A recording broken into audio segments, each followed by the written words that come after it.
Four Lies.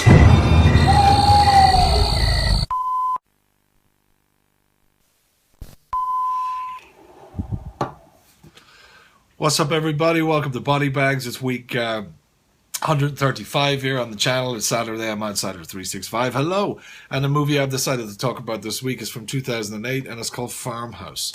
So, if you haven't seen this, what's it about? Well, Chad and Scarlett leave their old life and horrifying secrets behind in search of a fresh start. But when a near-fatal car accident leaves them stranded in the middle of nowhere, they turn to a mysterious farm couple for shelter.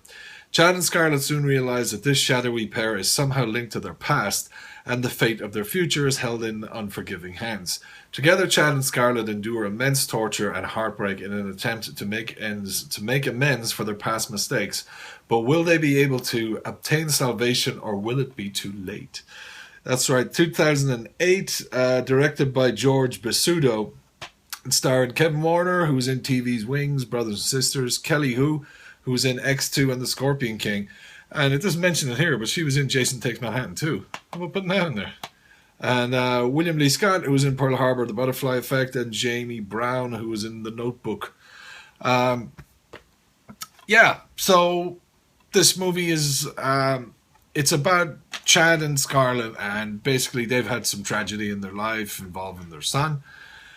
And Chad owed a lot of money. He had gambling debts, and owed a fortune to all these shady people and stuff. And their lives weren't going too well, so they decided to up and leave and make a fresh start. On their way to that fresh start, they've car trouble, and then they come across this farmhouse that's out there in the middle of nowhere, and they meet Sam and Lilith, who are really nice to them, and are just explaining to them that they're out in the middle of nowhere, and they'll be able to arrange a tow truck for them and all this stuff in the morning, And the only other guy there's a farm hand, because it's a farm, but it's more of a vineyard. Sam is like a wine grower. He makes Cabernet Sauvignon there. Serves them up a glass of that at dinner when they sit down. And they take them in, they feed them, and they're friendly, but they're take no shit. Especially Sam. Steve Weber's fucking brilliant in this movie. He's even though he is like a stranger, he's kind of treating Chad when he gets there, kind of like I wouldn't say like a kid, but he's very this is my house kind of thing. He plays a good part in it, And during the course of the night, things get a little bit weird, and basically Chad and Scarlett end up getting held captive in the house. They're tied up and shit like that, and the torture begins and this stuff, and they're kind of speaking in riddles, and Sam's giving Chad a chance to save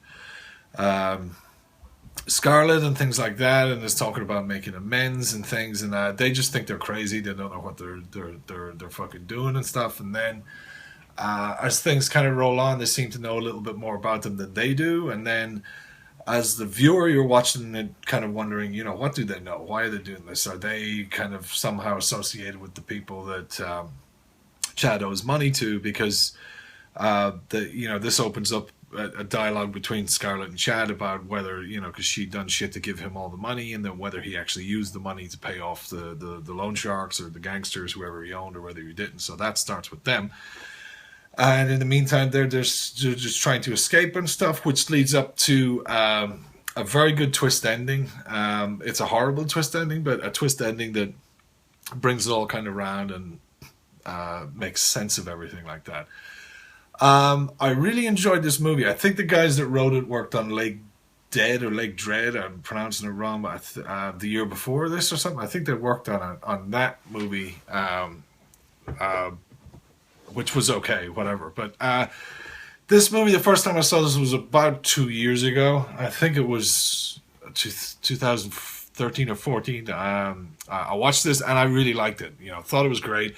Revisited it for this review, and still, I've seen it, I think in total about 3 times, and it's never once boring. I don't like torture captivity movies because I just find them, who wants to gross out the best, that kind of way when they do it. I find it very yawn. Here we go again. It's not my cup of tea. I think it's usually boring, very boring writing and storytelling with these kind of movies.